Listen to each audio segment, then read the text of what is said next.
எப்படி திமுகவை பார்க்கின்றோமோ, எப்படி அதிமுகவை பார்க்கின்றோமோ, எப்படி டிவிகேவை பார்க்கிறோமோ, எல்லா தமிழகத்தில் இருக்கக்கூடிய எல்லா அரசியல் கட்சியினுடைய தலைவர்கள் எப்படி பார்க்கிறோமோ அப்படித்தான் நான் பாரதிய ஜனதா கட்சியை பார்ப்பேன். அதற்காக நம்ம போய் ஒரு வன்மமோ எதுவும் கிடையாது.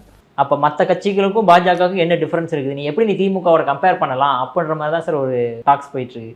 அதிமுக, திமுக, தாவேக, பாஜக எல்லாத்தையும் ஒன்றா பார்ப்போம் அப்படின்னு சொல்கிறோம். இதே பாஜக அதிமுக, திமுக ரெண்டுத்தையும் ஒன்றா தானே பார்த்துருக்கு, கூட்டணியில் வச்சிருக்காங்கல்ல. அப்போ அவங்களாண்ட போய் சொல்ல முடியுமா? பாஜகவுடன் சேர்ந்ததால் தான் எங்களுக்கு மைனாரிட்டி ஓட்டு வரவில்லை அப்படின்னு 21 தேர்தல் முடிஞ்ச உடனே சொன்னாங்க. அதையும் மீறி இப்போ மறுபடியும் கூட்டணி வச்சுக்கினாங்களா? இப்போ இதெல்லாம் எப்படி ஏற்றுக்க முடியும்? அண்ணாமலை அவர்கள் ஒரு தடவை சொன்னார், தோக்க போகிறவரை என்னத்துங்க போய் பார்க்கறதுன்னு எடப்பாடி அவர்கள் சொன்னார் அப்படின்னு. இதை விட ஒரு பெரிய இன்சல்ட் வேறு என்ன வேணும் உங்களுக்கு? அவங்களோடைய நீங்கள் கூட்டணி வச்சுக்கலையா? சரி, இப்போ இதெல்லாம் விட்டுருங்க. இது நான் டிட் ஃபார் டாட், இதுக்கு அந்த கேள்விக்கு இந்த கேள்வி அப்படின்லாம் நான் பதில் சொல்லலை. நாம் எப்போவுமே சொல்லுவோம், யாராக இருந்தாலும் நல்லது பண்ணால் தட்டி கொடுப்போம், தப்பு பண்ணால் தட்டி கேட்போம் அப்படின்னு. நீங்கள் பாஜகலேருந்து வந்தவங்க அப்படின்றதுக்காக பாஜக ஒரு தவறான முடிவை எடுக்கின்றார்கள் அப்படின்னு சொன்னால் பார்த்துட்டு சும்மா இருக்கணுமா? இந்த சிபிஎஸ்இ விவகாரத்தை இவங்க கையில் எடுத்துக்கிறாங்க பாருங்க. இவர் அன்னைக்கே எதிர்ப்பை காமிச்சு விட்டார் அப்படின்னு சொல்லிட்டு இந்த சர்க்குலரை இம்ப்ளிமெண்ட் பண்ணுறது ரொம்ப நல்லதா?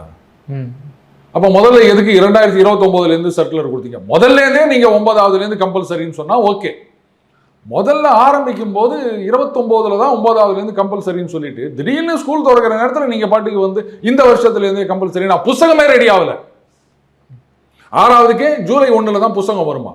9ஆவதுக்கு எங்கே புத்தகம் கேட்டால் 6ஆவது புத்தகம் வச்சு மேனேஜ் பண்ணுங்க, இல்லை மற்ற நான் ஃபிக்ஷன் அதை வச்சு மேனேஜ் பண்ணுங்க. புத்தகமே இல்லாதப்ப எதுக்கு நீங்கள் இந்த கம்பல்சரின்னு கொண்டு பசங்களை நீங்கள் டார்ச்சர் பண்ணுறீங்க? இதை கேட்டதில் என்ன தப்பு? அப்போது நீங்கள் சரி, தாய் கழகத்தை நீங்கள் எதுவும் கேள்வி கேட்கக்கூடாதுன்னு சொல்கிறீங்க. இது வரைக்கும் எத்தனையோ அரசியல்வாதிகள் மற்ற கட்சிகள்லேருந்து இந்த பக்கம் பாஜகவுக்கு வந்திருக்காங்க. காங்கிரஸில் இருந்து பாஜகவுக்கு வந்தவர்கள் எத்தனை பேர் நமக்கு தெரியும்.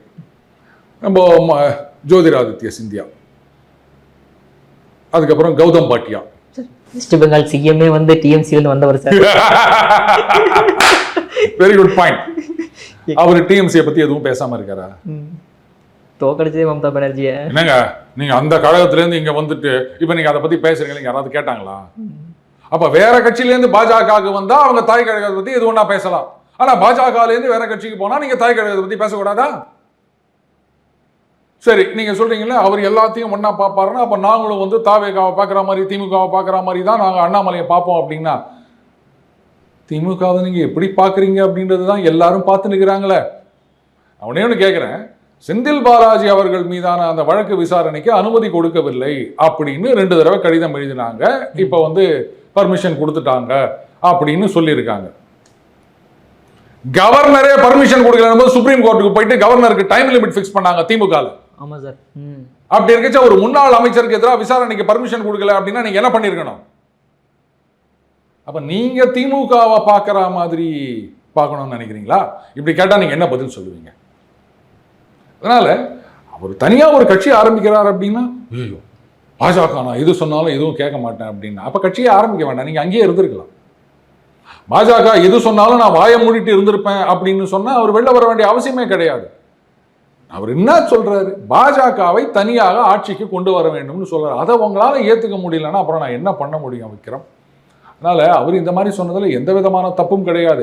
சரி, நான் கேட்கிறேன், கட்சிக்குள்ளேயே இருந்துக்கின்னு எதிர்கட்சி உங்களை பாசிசம்னு சொன்ன கட்சி உங்களை எதிர்த்து போட்டி போடுகின்றார்கள். ஆனால் விஜய் அவர்களை பற்றி நான் எதுவும் பேச மாட்டேன். இதை எந்த நியாயத்தில் கொண்டு போய் சேர்ப்பீங்க? நீங்க கட்சின்னு வந்தாச்சு, போட்டி போடுறீங்க. இத்தனைக்கும் அது உங்க தாய் கழகம் கூட கிடையாது, தாவேகா. ஏன் சொன்னீங்க நான் பேச மாட்டேன்னு சொல்லிட்டு? இதை யாராவது கேள்வி கேட்டாங்களா? அடுத்தது, ஆட்சி அமைப்பதற்கு அழைப்பு விடுக்கவில்லை, அது மாதிரி குழப்பம் போயிட்டு இருக்கு. இல்லை நீங்கள் 118 லிஸ்ட் எடுத்துட்டு வாங்கன்றாங்க. அதுக்குள்ள சில பேர் அது தேவையில்லை, அந்த மாதிரிலாம் கவர்னர் கேட்கக்கூடாதுன்றாங்க. நிறைய இது போயிட்டு இருக்கு. அவர் மக்களால் தேர்ந்தெடுக்கப்பட்ட சிஎம், அவர் ஆட்சி அமைக்க விட வேண்டும் அப்படின்னு ட்வீட் போட்டவங்க தானே.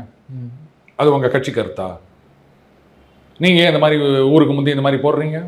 அப்ப இதெல்லாம் கேட்க மாட்டீங்களா? அப்ப கட்சிக்குள்ளேயே இருந்துட்டு எதிர்கட்சியை, உங்களை பாசிசம்னு சொன்ன கட்சியை நீங்க பாசமா பார்க்கலாம். ஆனா கட்சியை விட்டு வெளில போனவர் நான் எல்லாரையும் சரிசமமா பார்ப்பேன்னு சொன்னா அது தப்பா? இதுக்கு மேல நான் ஏதாவது விளக்கம் கொடுக்கணுமா விக்ரம்? இல்லை sir. Okay sir. Bharathi Raja அவர்கள் நிறைய படங்கள் ஹிட் கொடுத்தவர். உங்களுக்கு ரொம்ப பிடிச்ச விஷயம் எது சார் அதில், பாரதி ராஜாவில்? அதாவது பாரதி ராஜா அவர்கள் வந்து இந்த 16 வயது நிலை எப்படிலாம் மேலே வந்த காலத்தில் நான் தம்ம தூண்டு பையங்க.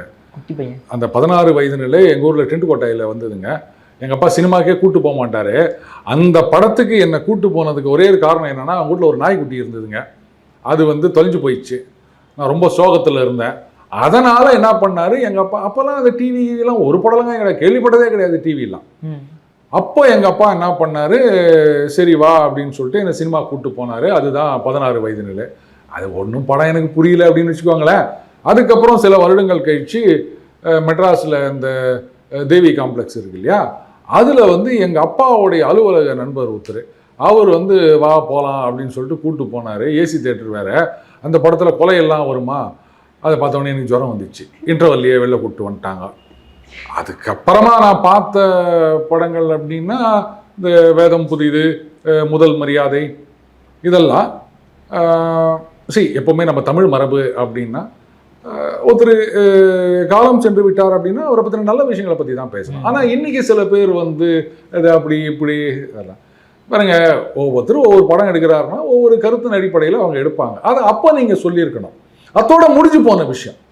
இப்போ காலம் போன காலத்தில் வந்து அவர் அப்படி ஜாதி வன்மம் பிடித்தவர் அப்படின்னு சொல்றதெல்லாம் என்னால் ஏற்றுக்க முடியாது. பட் பாரதி ராஜா அவர்களுடைய ஒரு பெரிய விஷயமா பார்க்குற விஷயம் என்னன்னா, அது எல்லாரும் அதை ஒத்துக்கிற விஷயம். வெறும் செட்டுக்குள்ளேயே வச்சு படம் எடுத்தது, வீட்டுக்குள்ளேயே வச்சு படம் எடுத்தது அப்படின்றத உடைச்சு அந்த கிராமங்கள், முக்கியமாக அந்த கல்லுக்குள் ஈரம் படம் முழுசா பார்த்ததில்லை. ஸோ அந்த கிராமங்களை வந்து ரொம்ப அழகாக நமக்கு காண்பித்தவர். ஏன்னா சில பேர் பார்த்தீங்கன்னா இந்த கிராமங்கள் அப்படின்னா வந்து இந்த வறுமை இப்படியே காமிச்சு நம்மளை இது பண்ணுவாங்க. அந்த கிராமங்களை நம்ம கண்ணு முன்னாடி, என்ன கேமராமேன் கண்ணன் அப்படின்வார் அவர். ஸோ அது நம்ம கிராமங்கள் இவ்வளவு அழகாக இருக்குது. வழக்கமாக நம்மலாம் பார்த்து ஐயோ கேரளாவில் ஊரெல்லாம் இவ்வளோ அழகாகுதுன்னு சொல்லுவாங்க. நீங்கள் பாரதி ராஜா படத்தை பாருங்கள், நம்ம ஊர் எவ்வளோ அழகாக இருக்குது அப்படின்னு அவர் காமிச்சிருப்பார். அவர் படத்திலேயே வந்து எனக்கு நெஞ்சை தொட்ட ஒரு படம், நெஞ்சை விட்டு அகலாத ஒரு படம் அப்படின்னா கருத்தம்மா. கருத்தம்மா உண்மையாலுமே சார் இந்த படத்தை பார்த்துட்டு ரொம்ப ஃபீல் பண்ணேன் நான். கண்ணீர் வராத ஆட்களே இருக்க முடியாது. ஆமாம், எவ்வளவு அருமை. அதுலேயும் அந்த பெரியார் தாசன் நடிச்சிருப்பார் அந்த ரோல். அவர் வந்து ஒரு ப்ரொஃபஸர்மா, அநாயசமாக தூக்கி போட்டு போயிருப்பார் அவர். அதான் சொல்லுவாங்க கல்லை கூட அவர் நடிக்க வைப்பார் அப்படின்னு. அற்புதமான ஒரு படம். அந்த படம் கமர்ஷியலாக போகுமான்னா அது சந்தேகம்தான். ஆனாலும் அப்படி ஒரு படத்தை எடுத்தார்ல அவர்.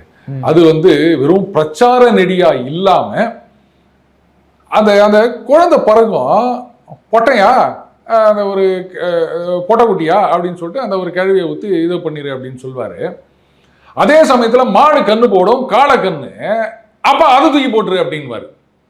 ஏன்னா மாடு அது கண்ணுக்குட்டி, அது பசுவா இருந்தாதான் அவங்களுக்கு பிரயோஜனம். காளை கண்ணை வச்சுட்டு என்ன பண்ண முடியும்?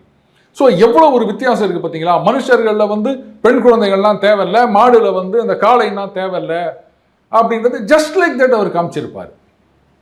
அந்த அந்த ஒரு படத்துக்காகவே அந்த மனுஷனுக்கு சல்யூட் அடிக்கணுங்க. இதுக்கு மேலே வேற என்ன வேணும் சொல்லுங்க? அவ்வளோ ஒரு அற்புதமான படம். நிஜமாவே ரொம்ப தைரியமாக எடுத்தாருன்னு தான் நான் சொல்வேன்.